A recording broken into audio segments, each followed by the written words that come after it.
Good morning, everyone. My name is Rifka Anandita from the Informatics and Computer Engineering Education Department, Universitas Negeri Semarang.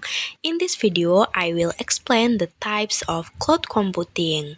Before we begin, it's important to understand that cloud computing can be categorized in two ways.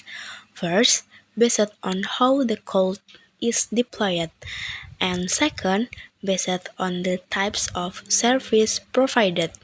So, in this session, we will discuss both of them, starting with the deployment model. Let's start with the first category, which is the deployment model of cloud computing. Deployment model describe how cloud services are implemented and used inside an organization. There are three main types: public cloud, private cloud, and hybrid cloud. The first one is the public cloud. To help you understand easily, imagine you are traveling by public bus. Everyone can use the bus, the cost is cheaper, and you only pay for what you need. Public cloud works the same way. It is a cloud service that is available for the general public through the internet, and it is owned and managed by cloud service providers. Examples of public cloud include Amazon Web Service, Microsoft Azure, IBM Blue Cloud, and Sun Cloud. This model is suitable for general needs, high flexibility, and situations where full control is not required. Next, we have the private cloud. This one is like having your own personal car. You have full control, but of course, the cost is higher. Private cloud is used exclusively by one organization. It can be managed internally or by a third party, and it may be located on-site or off-site. Examples of private cloud include AWS Private Cloud and VMware Private Cloud. This model is ideal for organizations that require high privacy and security. The last one is hybrid cloud. Hybrid cloud is a combination of public and private cloud. A simple analogy is renting a car. You get the comfort of a private car, but still with flexibility similar to a public service.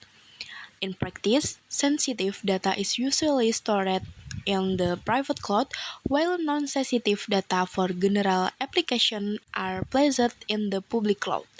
For example, government institutions often use hybrid cloud for both efficiency and strong security. Now let's move on the second category, which is the service model of cloud computing. Service model explain the types of service provided by cloud vendors. There are main models is SaaS, PaaS, and IaaS. The first one is SaaS, which stands for Software as a Service. SaaS provides ready-to-use applications that we can access directly through our web browser without installing anything on our own device. The advantages of SaaS include no installation required, lower cost, and all maintenance is handled by the vendor. Examples of SaaS are Microsoft 365 and Google Workspace, such as Google Docs, Google Drive, and Google Sheets. This model is very convenient for an user because everything is already managed for use. The second model is PaaS, or Platform as a Service. PaaS provides an environment for application development. It includes the runtime environment, operating system, web server, and database. With PaaS, users only focus on creating and managing their application and data, while the cloud provider takes care of the underlying infrastructure. Examples of PaaS include AWS Elastic Beanstalk, Google App Engine, Heroku, and Microsoft Azure Platform. The last model is IaaS, which stands for Infrastructure as a Service. IaaS provides the basic computing infrastructure in a virtual environment.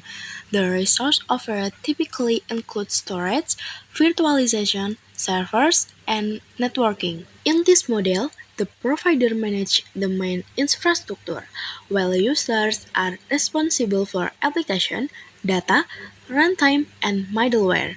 Example of ES are Amazon EC2, Microsoft Azure Virtual Machines, and Google Compute Engine. Before we end the session, let's take a look at this comparison table of summaries the difference between on-premise AS, PaaS, and SaaS. In this table, the orange color represents the component that must be managed by the user, while the green color shows the component managed by the cloud vendor. In an on-premise environment, everything is managed by the organization, from application and data all the way down to server, storage, networking, and virtualization. This means full control, but also full responsibility. In IaaS, users still manage application, data, runtime, middleware, and the operating system.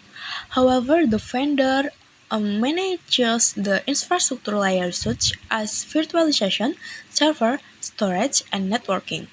This gives more flexibility without needing physical hardware. In PaaS, users only manage application and data.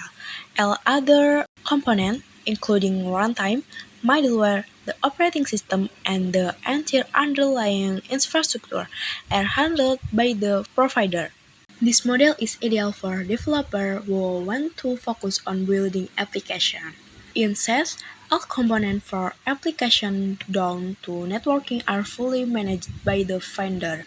Users simply access and use the application. This is why SaaS is the easiest model for end user. So, from this table, we can clearly see that as we move from ES to PaaS and finally to SaaS, the user responsibility decreases while vendor managed service increases. In other words, the simpler the service model, the less control we have, but the easier it is to use. And that concludes our discussion on the types of cloud computing, including both deployment and service model. Understanding this concept helps us choose the right cloud solution depending on flexibility, cost, and security needs. Thank you for watching, and I hope this explanation is helpful for your learning. See you in the next session.